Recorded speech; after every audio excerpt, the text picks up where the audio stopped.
Rise up, sunshine. I'm Coy Wire here with your 10 minutes of news. Hope you are having an awesome, fantastic, phenomenal day. I have a question for you. What is your favorite breed of dog? My family is trying to convince me that we should get one. And I'm thinking some big old dog, but they keep showing me these pictures of these teeny tiny Pomeranians, and I do not know how I feel about that.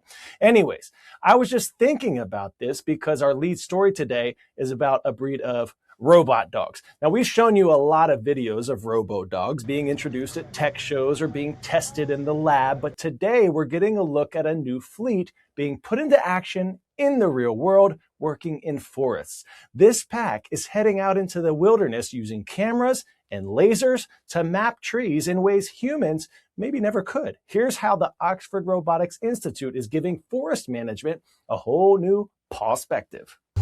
They do look and feel very much like robot dogs. When we go to the forest or to the park, sometimes just to test the robots, we do attract attention not only of the dog owners, but the dogs themselves. So they tend to come close and then sniff around the robot. Of course, our robots can't understand this yet. So my name is Nivet Chebrolu, and I'm a senior researcher here at the Oxford Robotics Institute. So this is the Anibotics quadruped. This is a robot platform that we've been using in order to do the forestry mapping. There are about 8 cameras on the device, which are used for obstacle detection, as well as other cameras which are more high resolution for understanding the trees and the environment around us. Lasers, scanners, as well as inertial measurement units. Once we have all this data, as the robot is moving, we can stitch together to create a 3D map of the environment.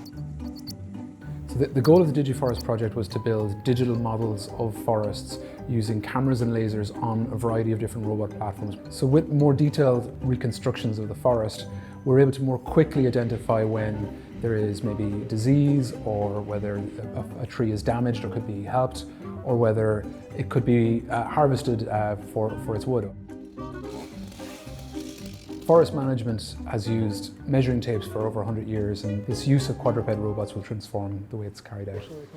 With this, as the robot is walking, you densely map the entire region, so you get a per tree inventory. So we're able to monitor it at a much higher resolution than what we were able to do in the past. So I think we now have a kind of a fully functional system that's able to map a hectare maybe in 20 minutes. So when you have 4 points of contact, it's naturally stable compared to a humanoid kind of a robot, which has 2 legs. So just energy-wise, it's much more efficient to have a 4-legged robot, especially in uneven terrain. The cost of these walking platforms is falling dramatically. They're with longer battery life, with different battery technology. It's an exploratory technology. It's not one you're likely to come across when you go down to the woods today, but you never know. Pop quiz, hot shot. A giant panda's diet consists of almost exclusively what? Tree bark, berries, bamboo, or insects?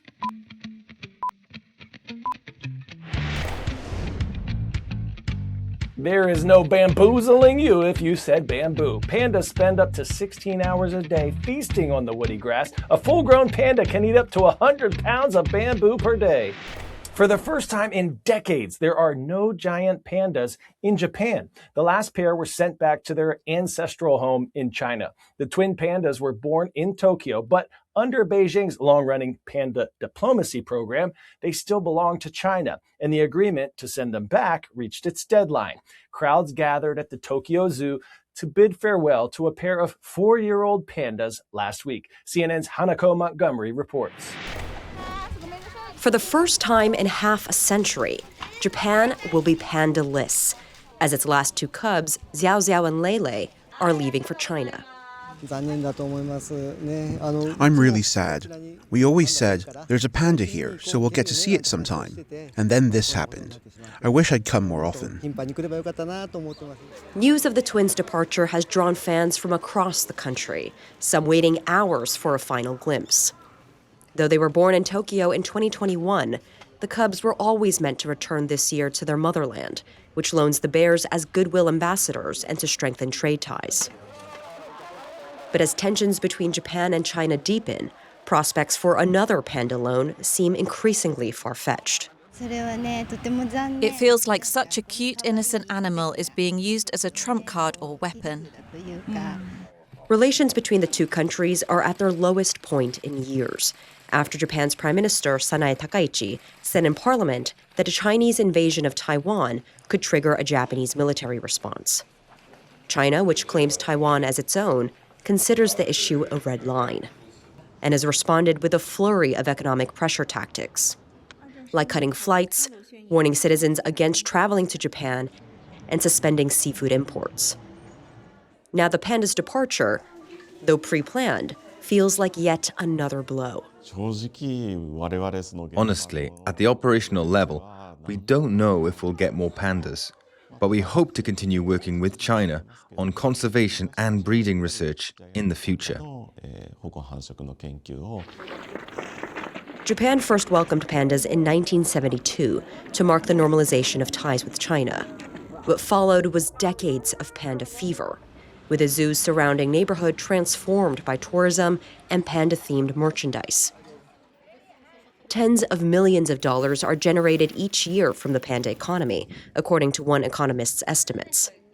But with no new bear loan in sight, Japan's 50-year chapter of panda diplomacy comes to a close.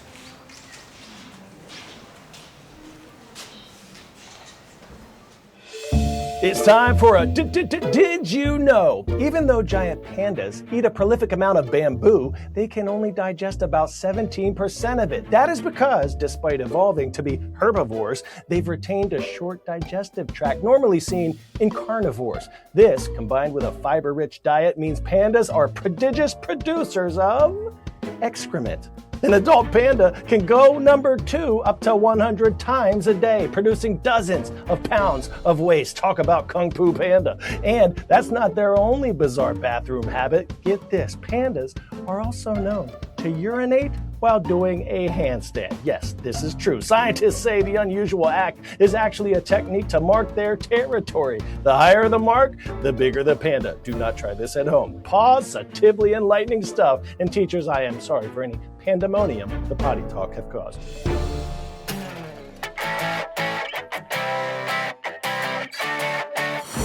Today's story getting a 10 out of 10. A farm dog you have to see to believe, and you won't believe that the dog can't see. Goose arrived on a Pendleton County, Kentucky farm in 2013, and his owner, Miss Lindy Huffman, says he chose her.